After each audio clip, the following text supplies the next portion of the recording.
क्यों, किसकी गाड़ी है? किसकी गाड़ी है? मोहित भैया की। हैं? मोहित भैया की। कौन मोहित?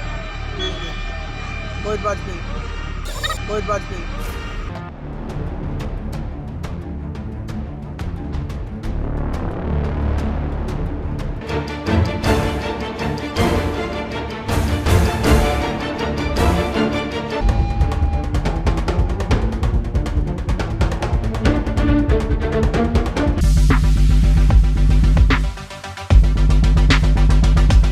नंबर क्यों नहीं ट्रक में?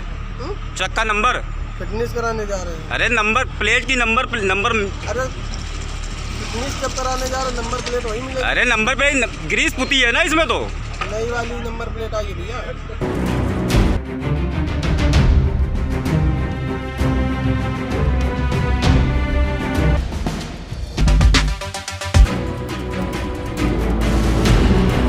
पत्रकार की कलम और कैमरा जिस भी माफिया के खिलाफ चल पड़ता है वही उसे दुश्मन मान बैठता है।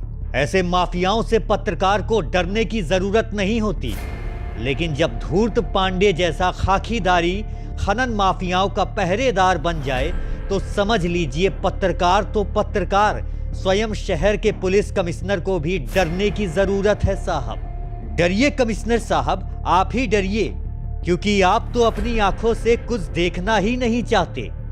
आप वही देखते हैं जो आपको माफियाओं के टुकड़ों पर दुम हिलाने वाले धूर्त पांडे जैसे लोग दिखाना चाहते हैं। हमें पता है आपको हमारे शब्द शूल की तरह चुभेंगे, लेकिन फिर भी हम डंके की चोट पर सही कहेंगे।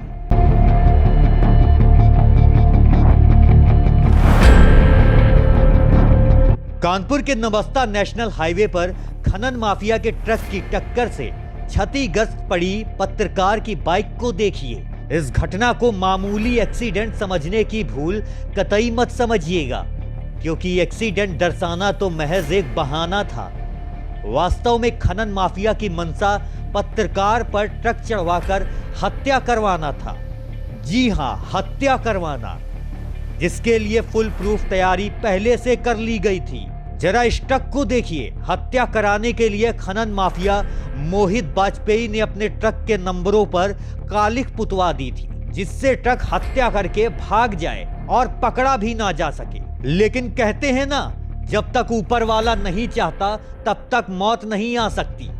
खैर, पत्रकार के विरुद्ध बनाया गया खनन माफिया मोहित वाजपेयी का प्लान फेल हो गया। डायल 112 की सूचना पर PRV 0426 मौके पर पहुंची और ट्रक को अपनी अभिरक्षा में लेते हुए थाना नौबस्ता पुलिस को सूचना दे दी।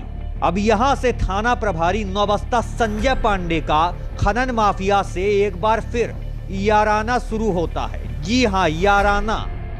जिस वक्त पत्रकार प्रदीप राठौर के साथ आपराधिक घटना घटित हुई और उसकी सूचना थाना अध्यक्ष नौबस्ता संजय पांडे को दी गई, उस वक्त संजय पांडे घटना स्थल से महज 100 मीटर की दूरी पर चाय की चुस्की ले रहे थे। या फिर यूं कहें, खनन माफिया मोहित वाजपेयी जिस ट्रक से पत्रकार की हत्या कराना चाहता था, उस ट्रक को मौके से फरार करने की जुगत में थे। और ऐसा ही हुआ। नौबस्ता थाना अध्यक्ष संजय पांडे ने खनन माफिया से याराना निभाते हुए हत्या के प्रयास में शामिल ट्रक को PRV की अभिरक्षा से फरार करा दिया और बाद में पत्रकारों को झुंझुना पकड़ाने और पुलिस कमिश्नर BP जोगदंड की आंखों में हरी मिर्ची झोंकते हुए खनन माफिया के विरुद्ध FIR दर्ज कर ली।